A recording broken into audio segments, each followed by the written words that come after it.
Bismillahirrahmanirrahim. Assalamualaikum warahmatullahi wabarakatuh.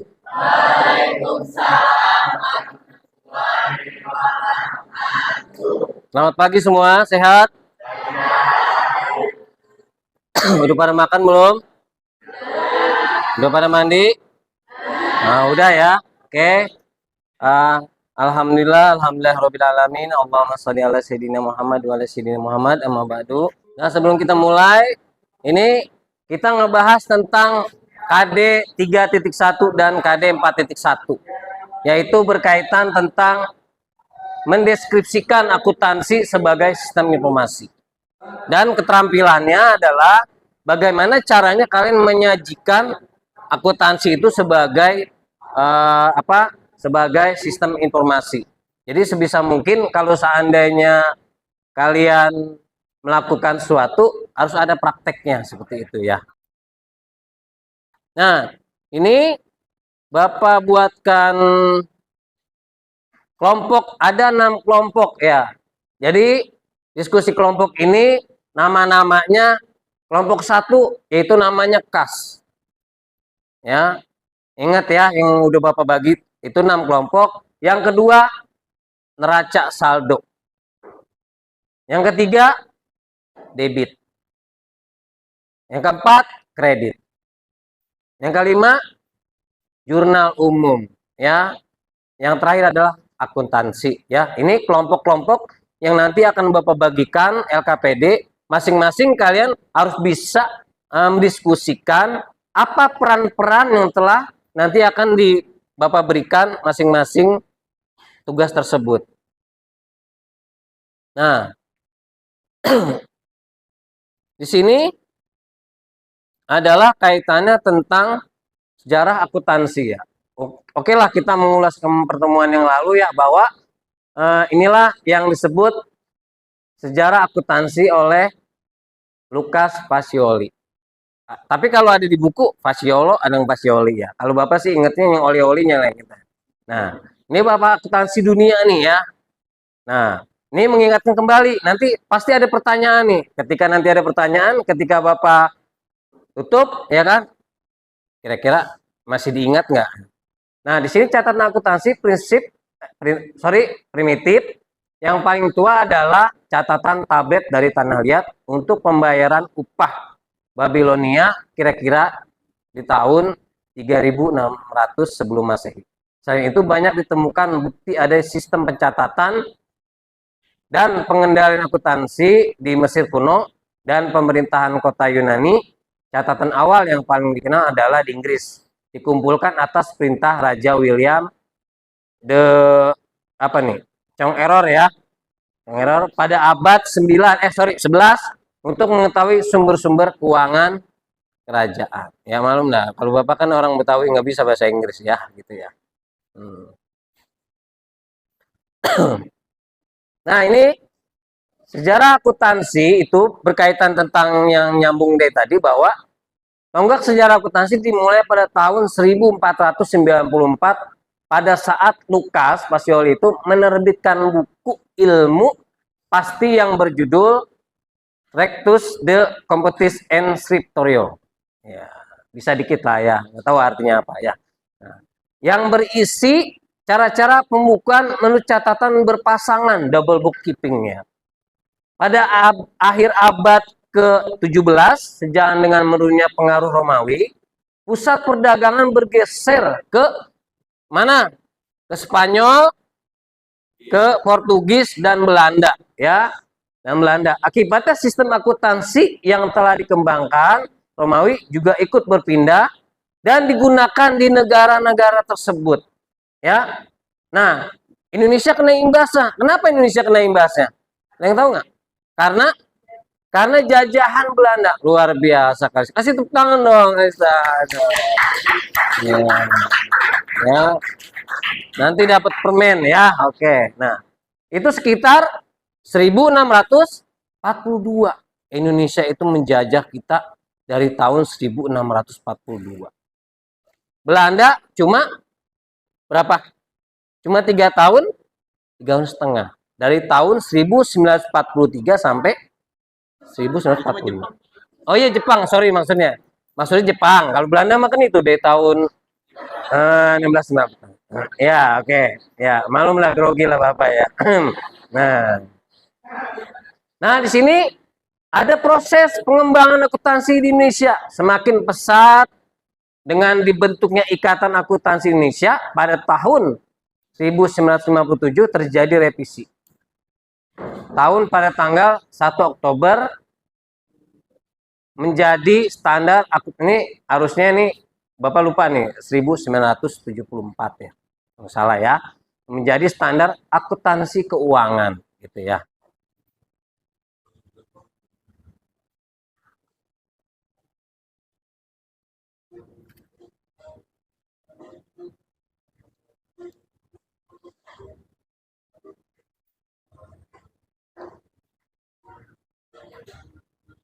Ada nggak di sini begini? Nggak ada ya? Nggak ada lah.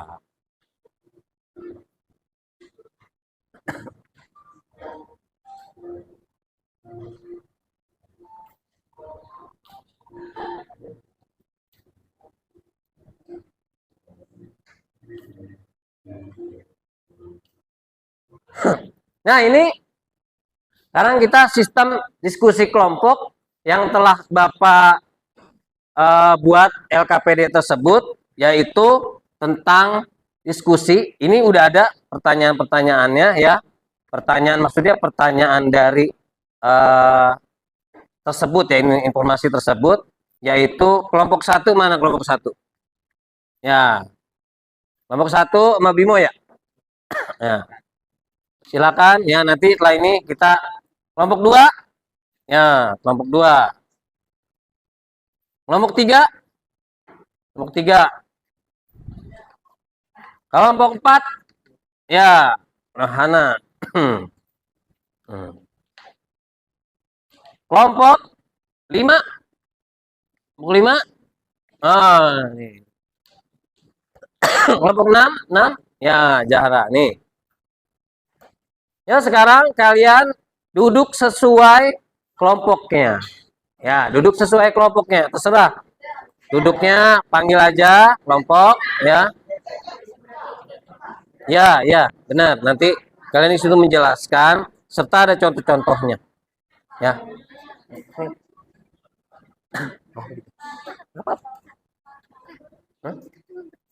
Gak apa-apa.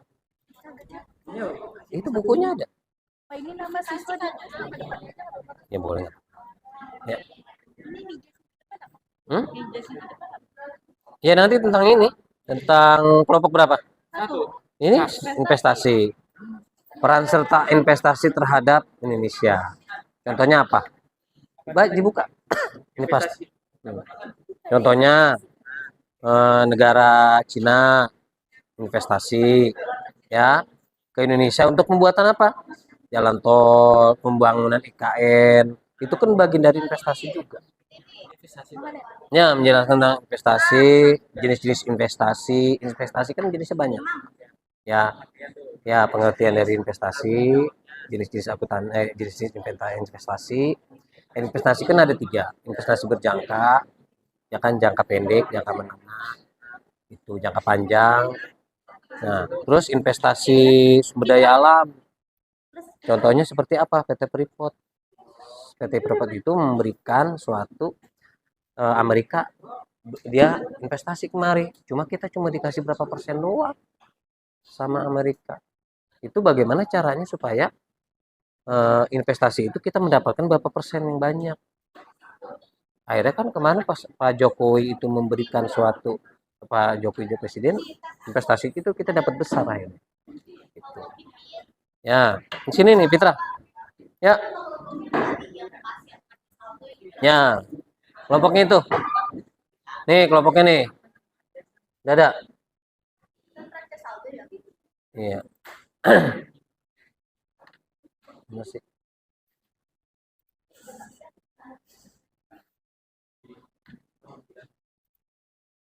Tuh.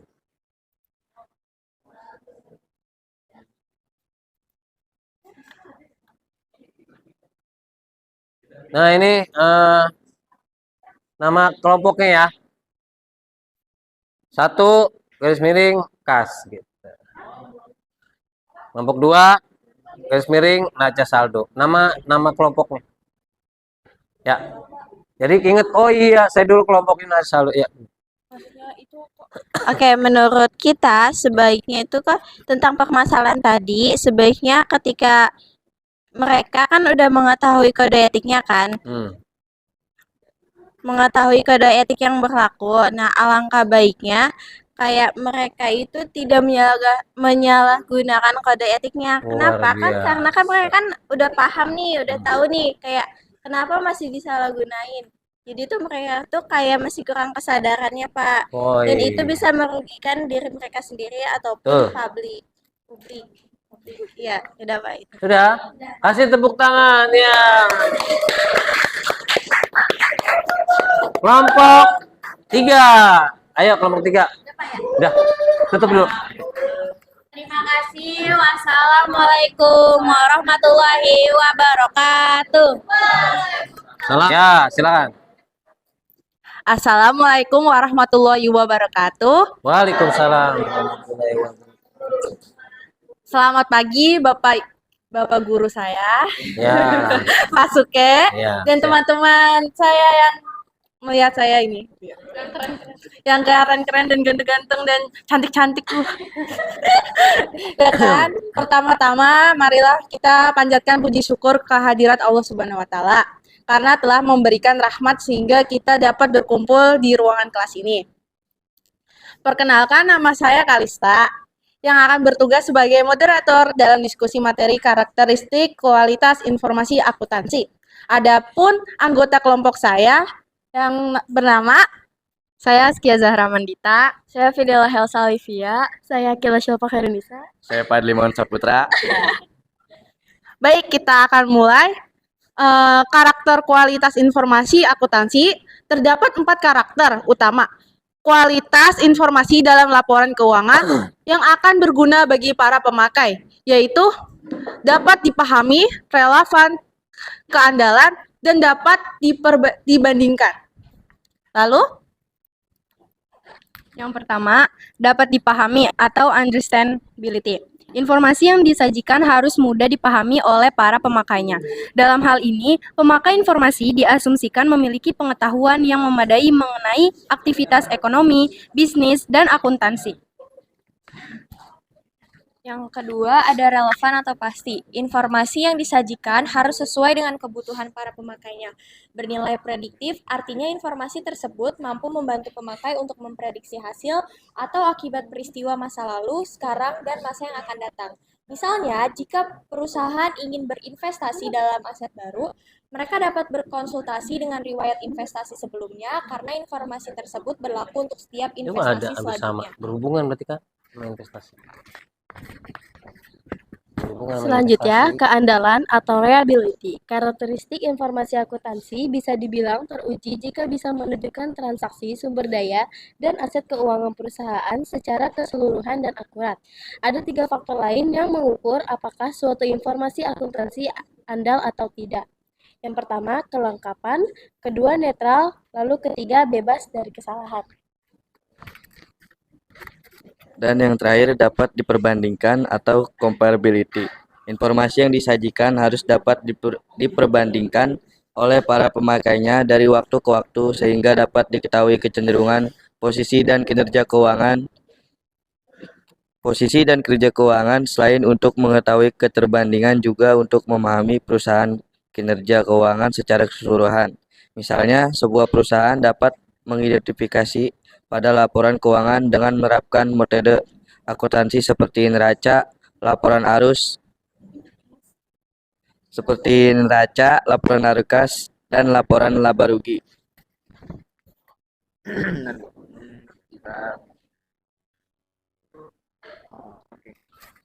Ini kan saya mau tanya nih. Boleh nggak tapi? Oke.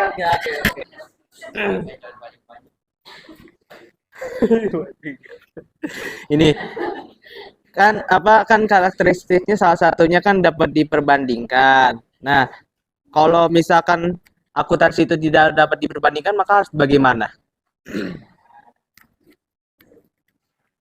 Ya, ditampung dulu atau dijawab langsung. Ada pertanyaan lain mungkin?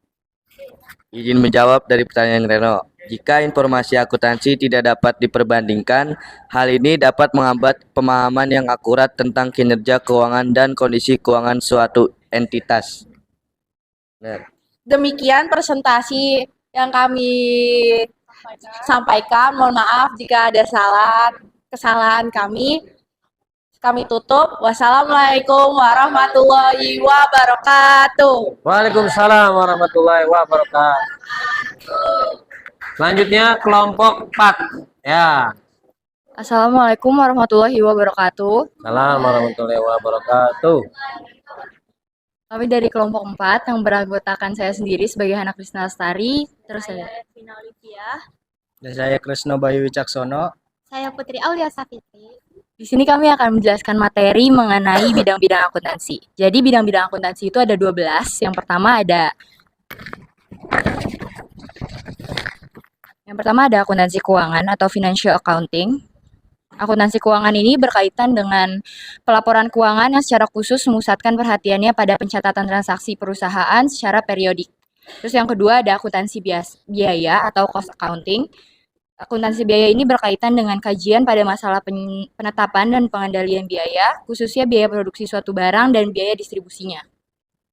Selanjutnya ada akuntansi manajemen atau manajemen accounting. Akuntansi ini menekankan kajiannya pada pengendalian kegiatan perusahaan, memantau arus kas, dan menilai alternatif dalam pengambilan keputusan.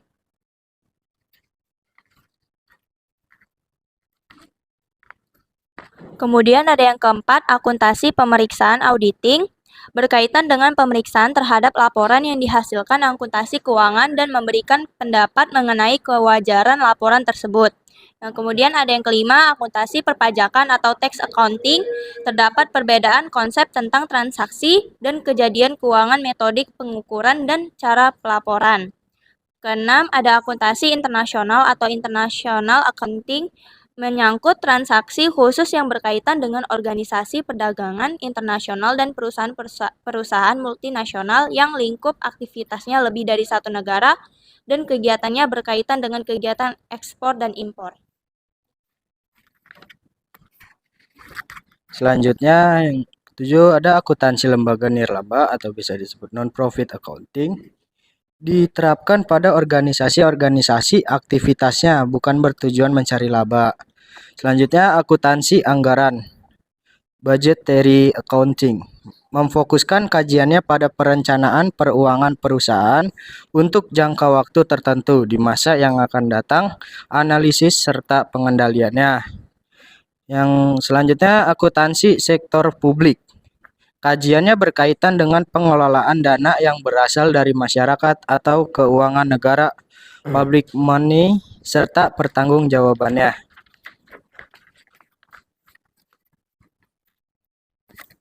Ya, selanjutnya ada yang ke-10 ada sistem akuntansi atau accounting system. Kajiannya pada perencanaan perangkat pencatatan dan pengolahan data agar laporan keuangan dapat disusun dan disajikan dengan cepat, akurat, dan efisien. Selanjutnya ada akuntansi pemerintahan yaitu governmental accounting. Kajiannya berkaitan dengan pencatatan laporan transaksi yang terjadi di bidang pemerintahan. Dan yang terakhir, ada sistem informasi akuntansi atau information system accounting, yaitu menyediakan informasi keuangan maupun non-keuangan yang diperlukan untuk melaksanakan kegiatan organisasi secara efektif. Sekian presentasi dari kelompok kami berkaitan dengan materi bidang-bidang akuntansi. Bagi yang ingin bertanya, dipersilakan. Silakan. Akuntansi pemeriksaan atau auditing ini kan punya tujuan untuk memeriksa terhadap laporan yang dihasilkan akuntansi keuangan dan juga memberikan pendapat mengenai kewajaran laporan tersebut kan. Nah, bentar. Kan di sini akuntansi pemeriksaan auditing itu kan tujuannya buat memeriksa laporan yang ada yang udah dihasilkan sama akuntansi keuangan. Nah, auditing ini tuh dilakukan sama akuntansi internal di dalam perusahaan atau di luar dari perusahaan tersebut. Terima kasih. Ya, bagus pertanyaan.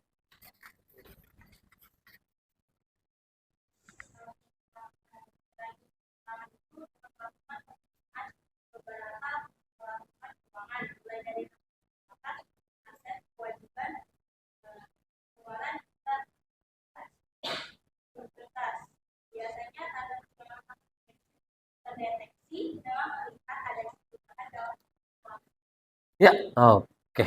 Ya. Ya, cukup. Ya.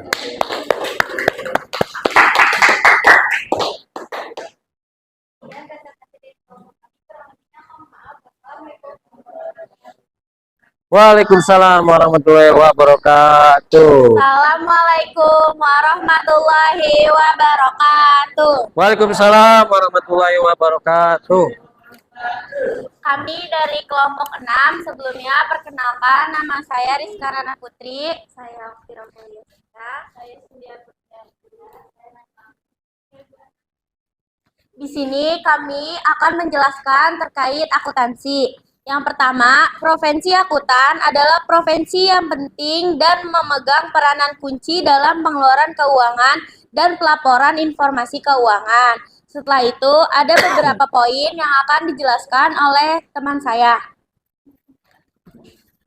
Yang pertama itu ada standar auditing. Standar auditing sendiri dibagi menjadi 3. Yang pertama ada standar umum, yaitu berkaitan dengan pelatihan dan keahlian auditor independen, independensi dalam sikap mental, dan penggunaan keahlian profesi dengan cermat serta seksama dalam pelaksanaan pekerjaan auditor. Yang kedua, standar pekerjaan lapangan berkaitan dengan perencanaan, pekerjaan, dan pengawasan terhadap asisten pelaksana, pemahaman tentang pengendalian internal dan ruang lingkup pengujian yang akan dilakukan, serta pemerolehan bukti pemeriksaan yang kompeten melalui inspeksi pengamatan, permintaan keterangan, dan konfirmasi sebagai dasar untuk menyatakan pendapatan atas laporan keuangan.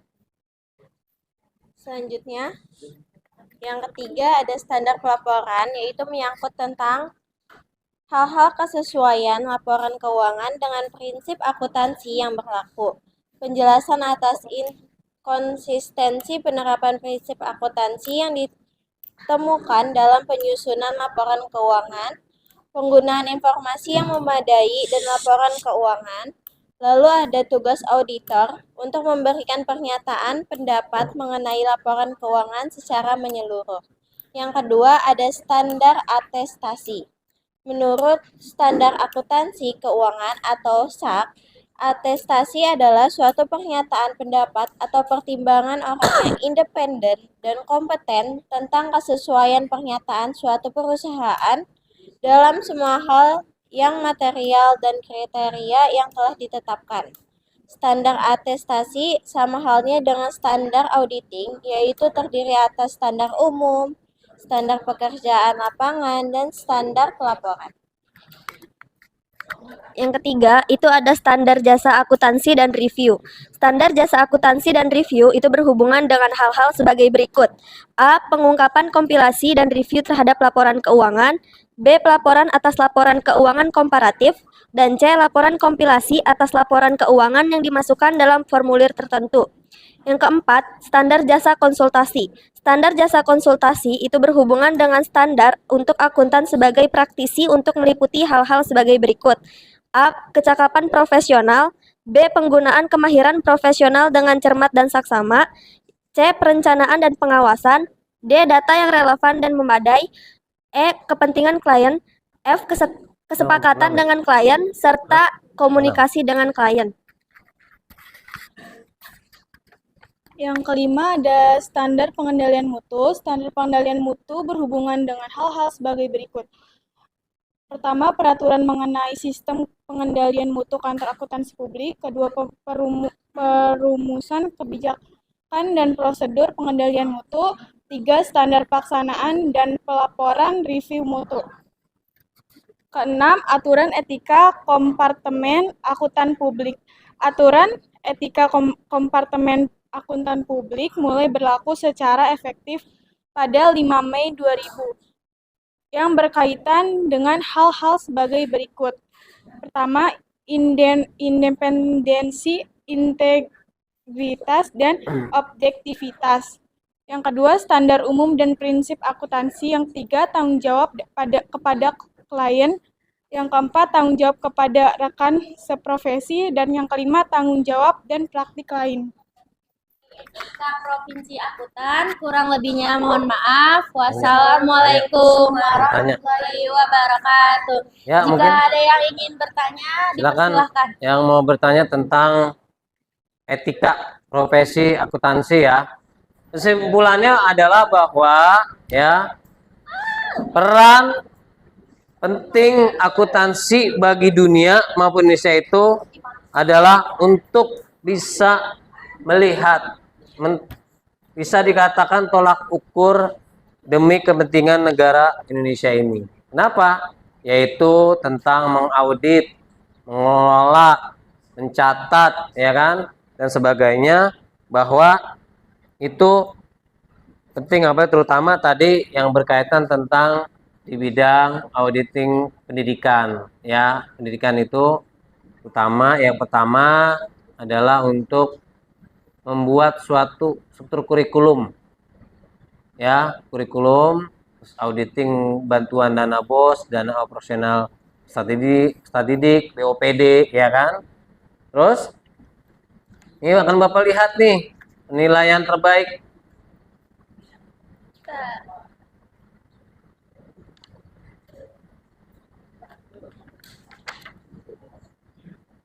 Kelompok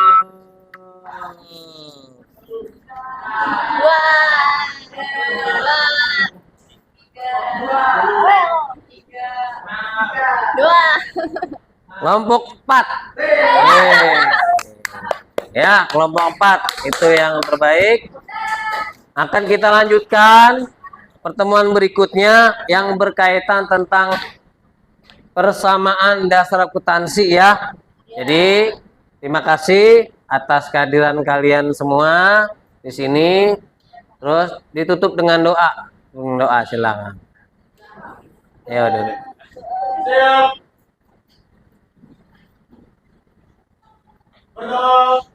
Dimulai.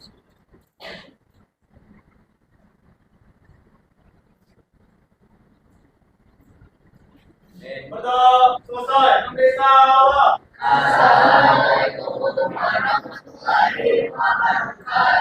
Waalaikumsalam warahmatullahi wabarakatuh. Terima kasih atas kalian semua. Akhirul kalam. Wassalamualaikum warahmatullahi wabarakatuh.